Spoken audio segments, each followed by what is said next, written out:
Bonjour à tous et bienvenue pour votre rendez-vous du jeudi. Aujourd'hui, on va voir comment passer WordPress en HTTPS.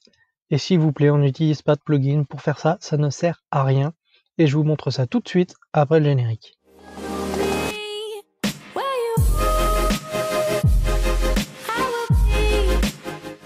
Nous voilà donc dans les réglages de mon blog.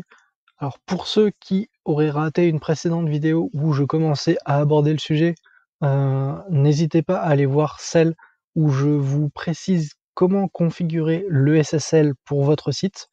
Donc ça se passera sur votre hébergeur, que vous ayez un cPanel ou non. En général, il propose tout ça, il faut que vous l'activiez côté hébergeur. Donc ça, je peux pas trop vous montrer parce que ça va énormément dépendre, mais vous devrez trouver une catégorie SSL et éventuellement régénérer le certificat si jamais actuellement ce n'est pas en place.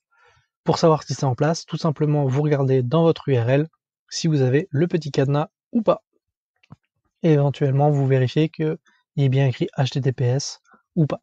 S'il y a écrit uniquement HTTP au début de votre URL suivi des 2 points //, c'est pas bon, on oublie, il faut changer ça.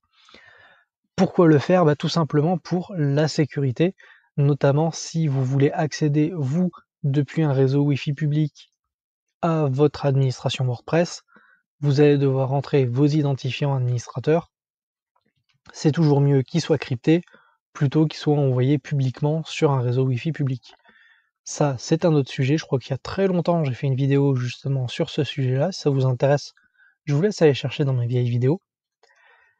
Mais sinon, plus concrètement, si vous voulez faire une boutique avec WooCommerce, par exemple, le HTTPS, c'est tout simplement indispensable parce que les utilisateurs vont devoir communiquer avec leur banque, ça va faire des transferts d'argent. C'est toujours plus engageant d'avoir le petit cadenas en haut qui assure la sécurité des données. Donc, comme je vous l'ai dit, la première partie, c'est le certificat SSL à activer et à valider côté hébergeur. Ça, c'est le premier point. Le deuxième point se trouve ici dans Réglages général. Vous avez l'adresse web de WordPress et l'adresse web du site où il faut tout simplement qu'elle commence par https votre URL. Pareil pour la deuxième. Si jamais vous n'avez pas accès à cette partie-là, vous pouvez la retrouver directement en base de données. C'est un peu plus compliqué, mais c'est jouable. Vous avez une table de configuration, donc le nom va dépendre suivant comment vous avez généré votre site, mais en général il y a config dedans, donc vous ne pourrez pas trop la rater. Elle s'appelle très probablement wp_config ou pas loin.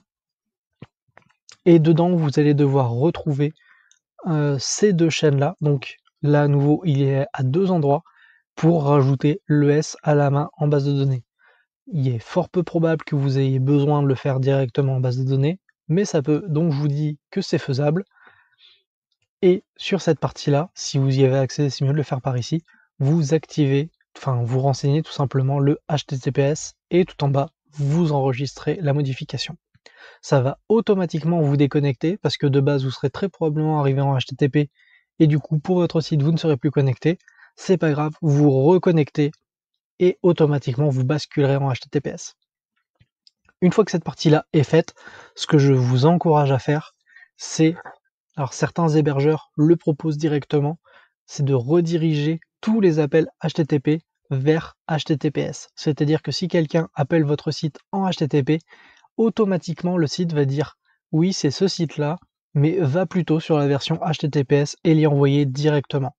Si vous avez un site depuis quelques années, que vous avez déjà du trafic dessus, que vous avez un référencement naturel qui s'est mis en place sur du HTTP, c'est très important de garder justement cette redirection. Donc ça s'appelle une redirection 301, de façon à garder votre référencement sur le HTTPS. Le transfert va se faire automatiquement de HTTP vers HTTPS, ce sera transparent, mais vous continuerez à garder toutes les places que vous avez gagnées, vous garderez votre référencement actuel et vous n'aurez pas à recommencer depuis le début. C'est vraiment très important de penser à ça. Si jamais l'hébergeur ne le propose pas, il faut juste aller dans le point htaccess et de créer une redirection 301 de HTTP vers HTTPS. Le code est un peu bizarre, donc je ne vais pas le mettre ici, je vais le mettre dans mon article. Je vous laisserai aller vérifier, je mets le lien dans la description. Et je vous montre justement le code à rajouter pour faire une redirection 301 propre dans le htaccess, au cas où votre hébergeur ne le permettrait pas. C'est tout pour cette vidéo, j'espère que ça vous aura plu. Si c'est le cas, n'hésitez pas à laisser un pouce bleu en commentaire. Si vous avez une problématique, une question ou quoi que ce soit, n'hésitez pas, j'y répondrai. Et si besoin, je ferai une vidéo sur le sujet. Et moi, je vous dis tout simplement à jeudi prochain.